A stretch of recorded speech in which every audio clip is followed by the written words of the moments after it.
In New York City, there is a house that looks like many others.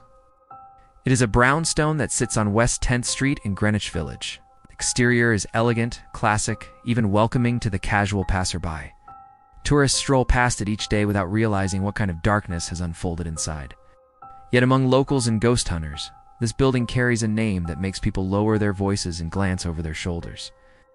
It is called the House of Death, and once you hear its story, you will understand why. Please like and subscribe. Now let's get back to the horror. The brownstone was built in the 1850s.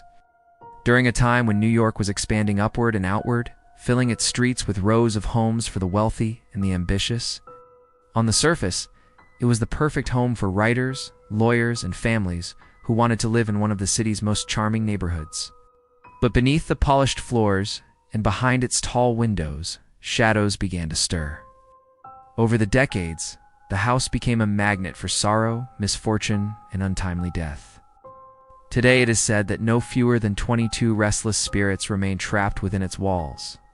One of the most famous figures ever to live in the House of Death was Mark Twain, the celebrated American author.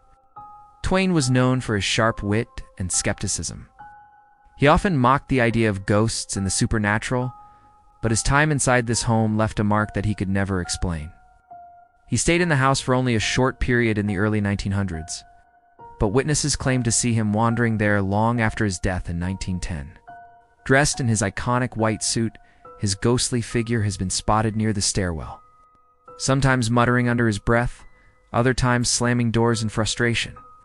The irony of Twain becoming one of New York's most well-known spirits is chilling. A man who spent his life scoffing at the paranormal became one of the house's eternal residents. But Twain is not alone. The most infamous tragedy tied to this address took place in 1987. Inside the house lived Joel Steinberg, a respected attorney. With his partner and their illegally adopted daughter, Lisa, what unfolded was a horror that left New York shaken. Steinberg brutally beat Lisa, a 6-year-old child, and left her unconscious inside the home. Years passed while she lay dying and no help was called. Eventually, Lisa's small body gave out and the case drew national outrage. Neighbors claimed that the house seemed different after her death. Many believed her spirit never left. Visitors have reported the faint sound of a child crying in the dead of night, soft sobs that seem to echo through the halls, chilling the air. This is the essence of the House of Death. It does not belong to one ghost or one memory. It is home to dozens of spirits layered on top of each other, each one tied to sorrow, violence, or despair. Paranormal investigators believe there are at least 22 different entities trapped inside. People who have lived there reported seeing women in long gowns drifting silently across hallways, men glaring from the dark corners of rooms, and strange mists forming where no light should be. The air feels heavy, almost suffocating, as if invisible hands are pressing down on anyone who dares to enter.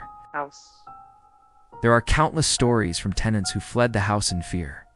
Some said they awoke in the middle of the night to find shadowy figures standing at the foot of their bed, watching them with unblinking eyes.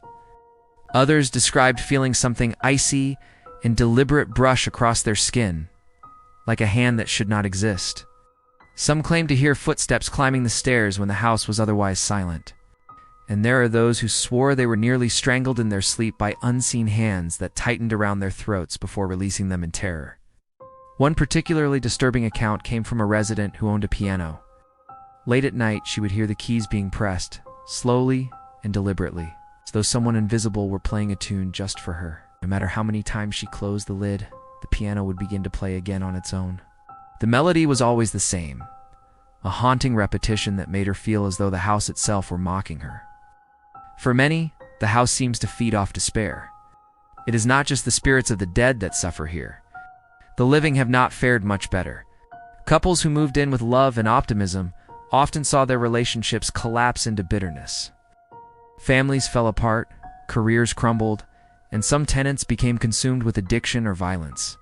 It is as if the very walls whisper into the minds of those who stay too long, pushing them toward destruction. Some historians believe the curse of the House of Death goes back even further than its construction. Greenwich Village was once the site of burial grounds, with countless bodies interred beneath what would later become city blocks. Many graves were forgotten, their markers erased by time. When the foundations of buildings like this one were laid, it is believed that bones were disturbed and restless spirits were awakened. If that is true, then the house of death may be built upon a wound that can never heal. Every life that entered it might have been bound to its darkness, forced to remain even after death.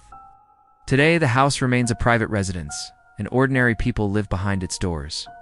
But ghost tours still pass by on a nightly basis. Guides stop in front of the brownstone and warn their groups not to linger too long.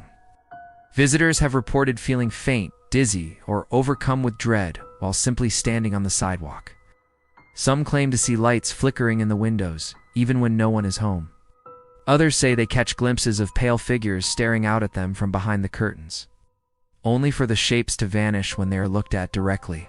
What makes the house of death so terrifying is not just the number of spirits that supposedly haunt it, but the fact that it looks so ordinary. It is not abandoned. It is not falling apart. It is not covered in warning signs. It looks like a dream home for anyone who wants to live in Manhattan. And yet, once inside, the dream has too often turned into a nightmare. In a city filled with history, haunted theaters, and eerie hotels, the House of Death stands out as the most haunted home in Manhattan. It is not a story you can dismiss as pure legend, because its tragedies are well documented.